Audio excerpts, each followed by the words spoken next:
Hi guys, and welcome back to the channel. I'm Dharma Helper and this is DH Reviews. This is my Season 2 Episode 8 review of Agents of S.H.I.E.L.D. If you missed any of my other Agents of S.H.I.E.L.D. videos, there will be a link in the description of this video as well as an annotation behind me on the screen.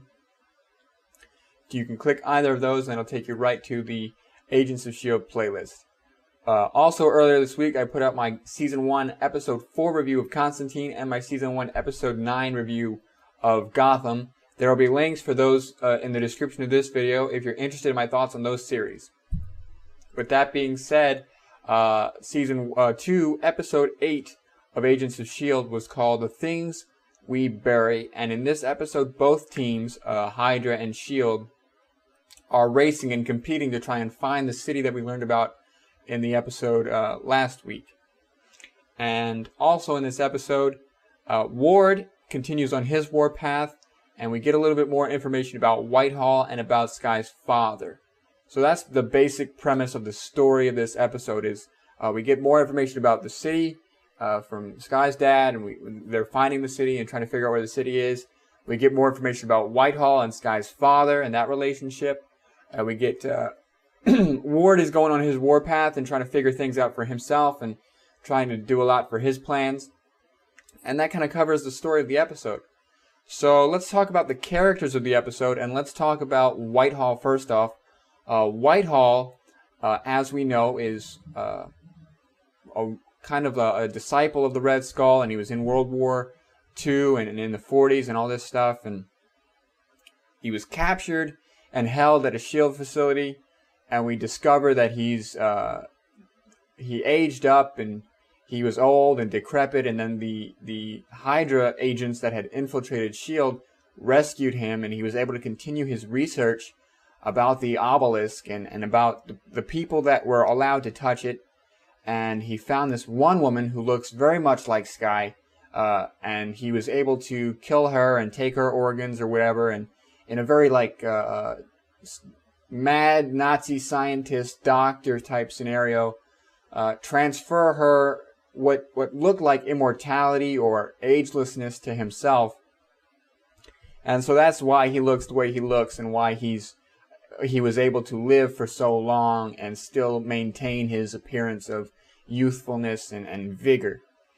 And so that was interesting to get a look behind the character of Whitehall and behind his motivations and the history that he has with the obelisk. He's been searching for that for at least 40 years. And so it was cool to see the motivations behind that, and in particular his relationship with the people that are able to hold the obelisk. And so we see that he's got a lot riding on finding the city and figuring out what's going on with the diviner. And that kind of brings me to Sky's father. And in this episode, Sky's father is acting very timid and very weak and meek in front of Whitehall. And initially I was disappointed in that, and disappointed that we're not seeing a more significant villain or a more powerful figure out of this guy. But over the course of the episode, it sort of became clear to me as we figure out that this woman that Whitehall had tortured and killed and stole the immortality from is probably this Sky's dad's wife, or his lover, or in some respect related to him. And so Sky's father also is immortal, and he's also one of these people that were chosen by the diviner. And so we get the idea that he's laying in wait. And he has that line where he said, "It's always good to look your enemy in the eye," and he looks right at Whitehall. And so what I want to see out of Sky's father now is the bigger picture, the idea of when is he going to exact his revenge on Whitehall, and for how long is he going to continue to work with Whitehall.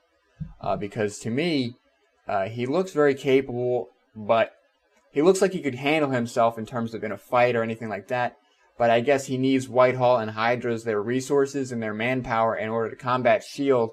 and take down Coulson and get Sky and all this stuff. And what point he decides to break ties with Hydra is going to be interesting to look at. And how far into the city he allows other people, other outsiders, is going to be interesting to look at, because my understanding of the temple and the city and all this stuff that he talked about is that he holds that in a sacred regard, and he has respect for that. And I don't think he would allow outsiders or Hydra or even S.H.I.E.L.D. to interfere with that or to desecrate, because you don't call something a temple for no reason. If it's a temple, it's a sacred place, it's a holy place, and he has some respect for that. I think he's going to show that here moving forward. And one other thing that he did say was that he was going to be reunited with his family in the afterlife. So is his plan to kill Skye, or what's going on with that? I don't know, but I hope that's not the case. I hope he's not completely snapped and given up, and I hope that we can see maybe once S.H.I.E.L.D. reaches this city, Skye starts to remember who she is, or whatever, what's going on with that. And again, I want to see that relationship between her father and herself develop, and I want to see them maybe work together and separate from S.H.I.E.L.D. or something along those lines. But that kind of covers my thoughts on Skye's father and Whitehall. Again, it looked like they both understood that look when he said it's always good to look at your enemy in the eye. It looks like they both understood that, so I'm going to be interested to see at what point they turn against each other, or they outlive each other's usefulness, or what goes on with that. So let's talk about the third member of this new alliance. Let's talk about Ward. And in this episode, Ward continues what we saw in the last episode, going after his brother, the Senator Christian Ward. And he tries to get that confession out of him, and he ends up getting the confession out of him with the whole Weld thing. And I was wrong. Apparently, Christian is just as messed up as Ward was, but it's their parents' fault, and their mom that was torturing both Christian and Christian and Grant, and leaving Tommy out of it, and so that's why Tommy was sort of the target for Christian and for Ward. And then of course, Ward ends up killing his brother and his parents, and using that confession to pretty much cripple Christian's credibility. And then he goes and joins with Skye's father and with Whitehall, and reunites with Hydra. So again, it's a matter of an alliance of necessity at this point. On one hand, we have Whitehall, who needs somebody like Skye's father to talk to him about the Diviner and to tell him about the secrets of the Diviner. And then we have Skye's father, who needs Whitehall for his resources. And then we have Ward, who needs Skye's father to get back with Skye, and who needs Whitehall to get close to Skye's father and get those resources. So it's an alliance of people who don't trust each other, but who need each other in terms of their resources and their skill sets. And that's not going to work. I don't think that's not going to last very long. One thing I did want to mention in terms of Ward is, now that Christian Ward is dead, how is that going to impact S.H.I.E.L.D.'s progress in terms of working in cooperation with the U.S. government once again and cleaning up their image? Now that Christian Ward is dead and he was ousted as this psychopath and he had all these problems, how is that going to impact their PR? And did Ward intend to do that, intend to weaken S.H.I.E.L.D. on a PR level and on a level in which they can't cooperate necessarily openly with the U.S. government as they would have intended to? I think General Talbot is going to be that fallback guy, where General Talbot says, I'm still willing to work with S.H.I.E.L.D. and S.H.I.E.L.D.'s not the bad guys, and so on and so forth. But what impact that has on the relationship between S.H.I.E.L.D. and the U.S. government is going to be interesting to look at. And again, Ward seems to be focused solely on getting closer to Skye, and focused solely on getting Skye back in it. If he falls back into that trap, that's going to be boring and typical to watch. I did enjoy these 2 episodes where we saw Ward start to handle his own stuff and start to work independently and start to clean up his mess with his brother and clean up his mess with Hydra.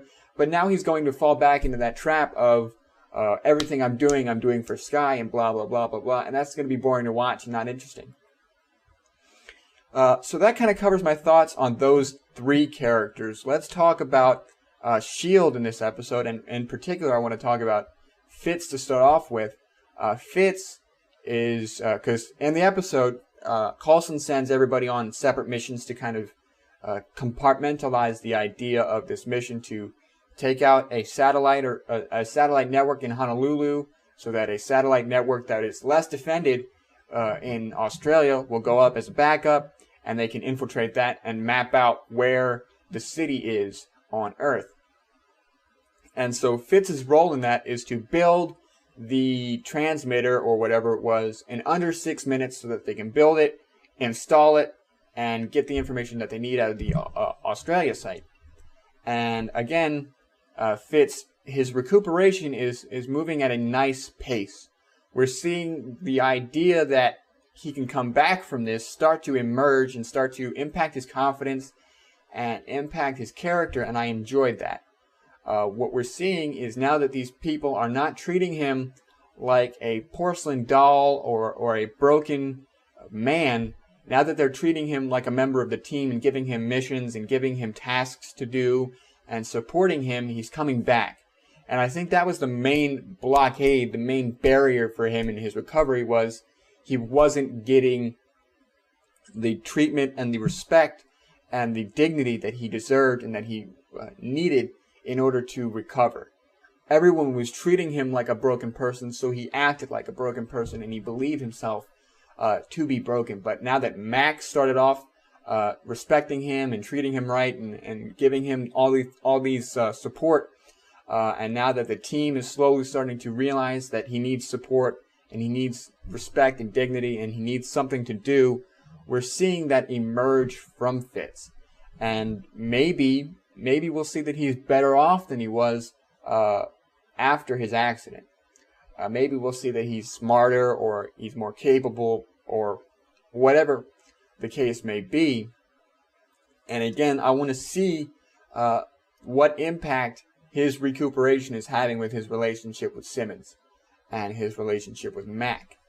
And so that's kind of Fitz for this episode. That's really all I want to touch on. I was impressed with the pace at which his recovery is progressing. Let's talk about Simmons very briefly.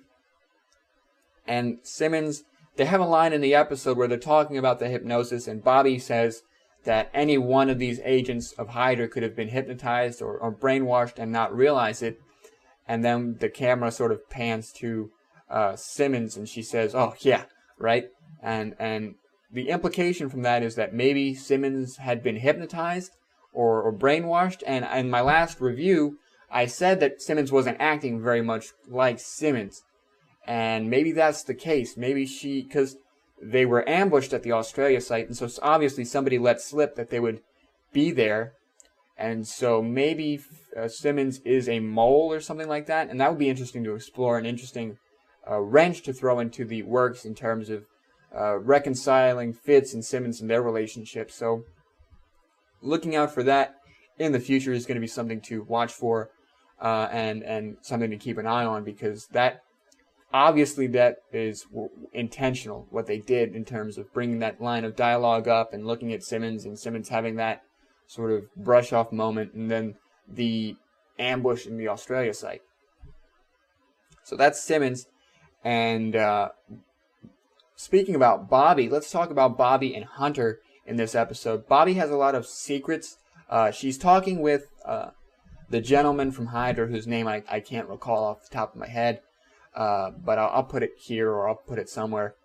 And they're talking about all this different stuff and how, and he brings up how that she had ingratiated herself with Hydra, and she has a lot of skeletons in her closet, and how would she feel if her team knew about that, and she kind of brushes it off. And so Hunter and her have a confrontation about that, and the idea of her having secrets and her having skeletons in her closet is interesting, and something I want to keep an eye out for again, and something that is intentional, I believe, on the part of the series in terms of bringing that up for a later story arc or a later revelation.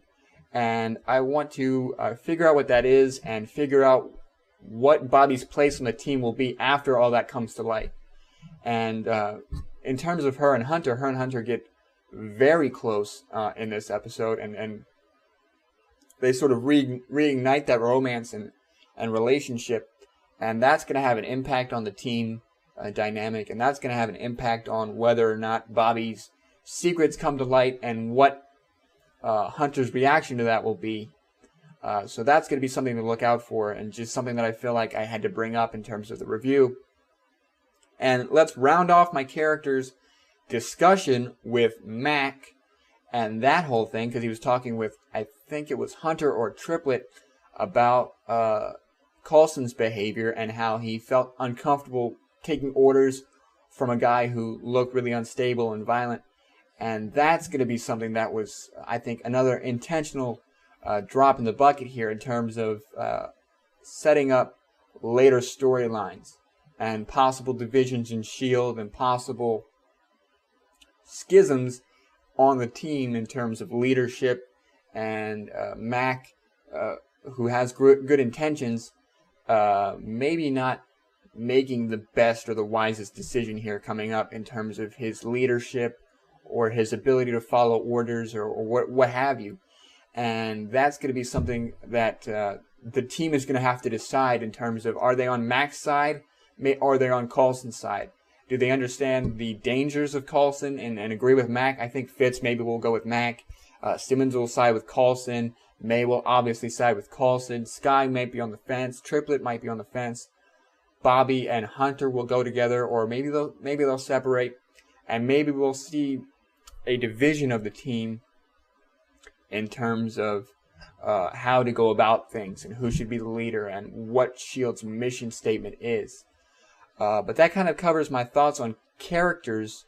So let's round it up here with the overall thoughts on the episode. Solid episode. And again, they continue to answer questions and address questions and plot elements, which was something that I don't believe they did very successfully in Season 1, but they're improving on here in Season 2. And I enjoyed that. And I got to see some very cool stuff that I was very impressed to see. And I also was impressed with the characterization of both Whitehall and Sky's father, and that whole relationship and the story that was handled very well, I thought, and we got to see a better understanding of both of those characters, and that's something that's important. You put a little bit more than a face behind the villain. You see their motivations and their beliefs and stuff start to take shape, and you maybe start to sympathize with Sky's father, who lost a lot and who had been through a lot. You maybe start to not 100% sympathize, but at least understand where Whitehall is coming from.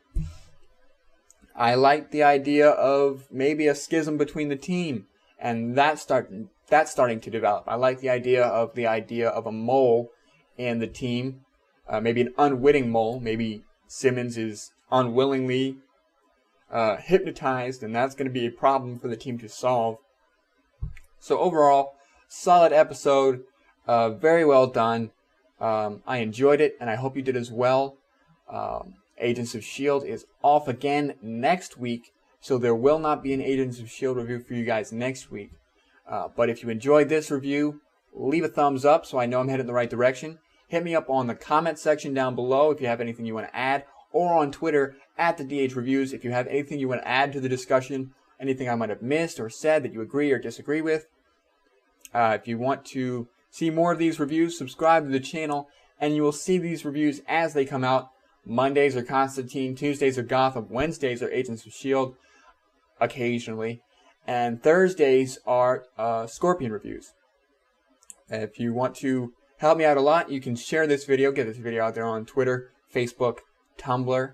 And with that being said, thanks very much for all of your support this week. Again, there's no Agents of S.H.I.E.L.D. episode next week, so I'll try to figure out something to do for the video next week, but more on that later.